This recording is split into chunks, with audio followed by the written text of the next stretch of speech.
Hello dear students, how are you. So अज की video के आप अगली गल करांगे टू दी इनफ टू दी।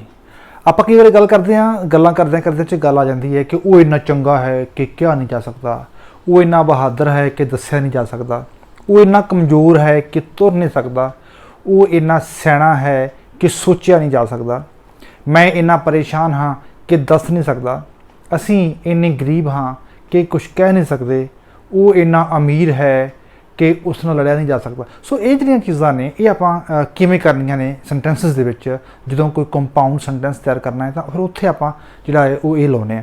सो इस चीज़ नूं आपां डिस्कस करांगे। उस तो अगला है इनफ टू, इन्ना के जा सकता है, वो इन्ना तकड़ा है कि मुकाबला कर सकता है या दुश्मन का मुकाबला कर सकता है, वो इन्ना अमीर है कि लोगों की मदद कर सकता है, वो इन्ना सियाणा है कि हर मुश्किल का हल कर सकता है। सो उत्थे आपां इनफ ते टू लाउने आ। सो अज दी वीडियो दे विच आपां इस चीज़ नूं पढ़ांगे, टू नूं ते इनफ टू नूं। सो शुरू करते हैं आपां इस चीज़ नूं डिस्कस करना, इस चीज़ की जिहड़ी आ प्रॉपर फॉर्मेशन सेंटेंसिस दे विच ये किवें बनणगे जां ये सेंटेंसिस दे विच आपां किवें यूज़ करांगे। सो आपां जिवें गल कीती है कि टू वो इन्ना सियाणा है कि कहा नहीं जा सकता, ये नॉट कितने भी नहीं आया, पर जो टू है ये जो आप टू लाने जिस वेले तो यदा मतलब कि बहुत ज़्यादा जिस चीज़ मनिया तोलिया नहीं जा सकता उत्थे आप टू लाने। So he is too wise to say, वो इन्ना सियाणा है कि क्या नहीं जा सकता, इन्ना ज़्यादा सियाणा है क्या नहीं जा सकता। She is too weak to walk, वो इन्नी कमज़ोर है कि तुर नहीं सकती। I am too upset to say anything, कि मैं इन्ना परेशान हाँ कि मैं कुछ कह नहीं सकता। सो इत्थे आप टू ते टू ला के सेंटेंस नूं फॉर्म किया है। अच्छा, इसका एक होर तरीका है, वो किहड़ा है, वो आप ये ला दिंदे आ सो दैट इन्ना के। जेकर आप टू लाया है तो इहदी थां ते आप सो दैट भी ला सकते हैं। ही इज़ सो वाइज, इत्थे आप सो लाता, he is so wise, to की जगह ते सो लाता, ही इज़ सो वाइज। हुण जिहड़ा ये टू से है इहदी थां ते आपां लावांगे that it can not be said, that it can not be said. He is too wise to say, जां फिर इसे सेंटेंस नूं आपां जेकर लिखना होवे तां लिखांगे he is so wise that it can not be said. हुण जेकर सो लग गया है तो फिर इत्थे नॉट लगेगा। He is too wise to say, he is so wise that it cannot be said. इसी तरह he is too weak to walk, he is so weak, she is so weak that it cannot be, that she cannot walk, that she cannot walk, तो that she cannot walk ला देंगे। I am too upset to say anything, I am so upset, I am so upset that I cannot say anything.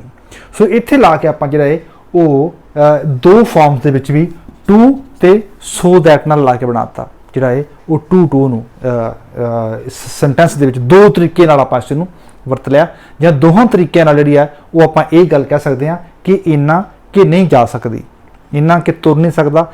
जेकर जा सकता जिथे लिखिया होवे जा सकता, उत्थे आपां फिर वर्ब दी कैन नॉट बी लावांगे, can not be लावांगे।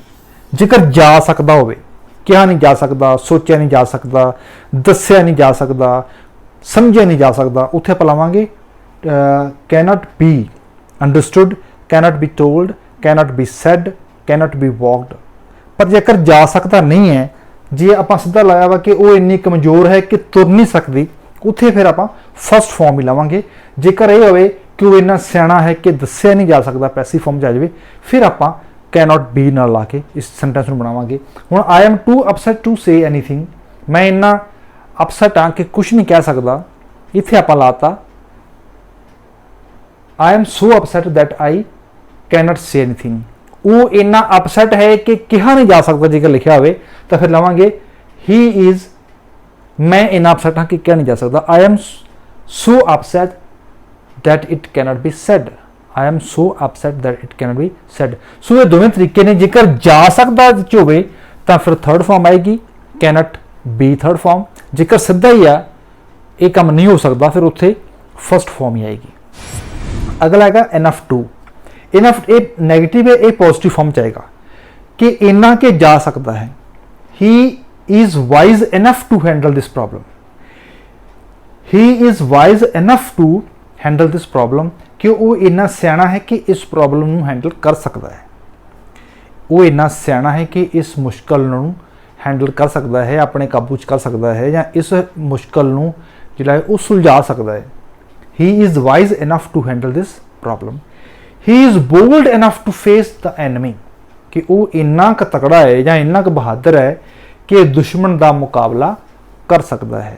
He is rich enough to help the poor, वो इन्ना क अमीर है कि गरीबां की मदद कर सकता है। He is intelligent enough to teach his class fellows, कि वो इन्ना होशियार है कि अपने क्लास फैलोज नूं पढ़ा सकता है। ही या एक कह लो कि I am wise enough to give my opinion about this thing, कि मैं इन्ना सियाणा कि इस चीज़ बारे अपना ओपीनियन दे सकता हाँ। सो ये पॉजिटिव फॉर्म च आएगा, तो ये जिहड़ा है वो नैगेटिव फॉर्म च आएगा। So thank you very much.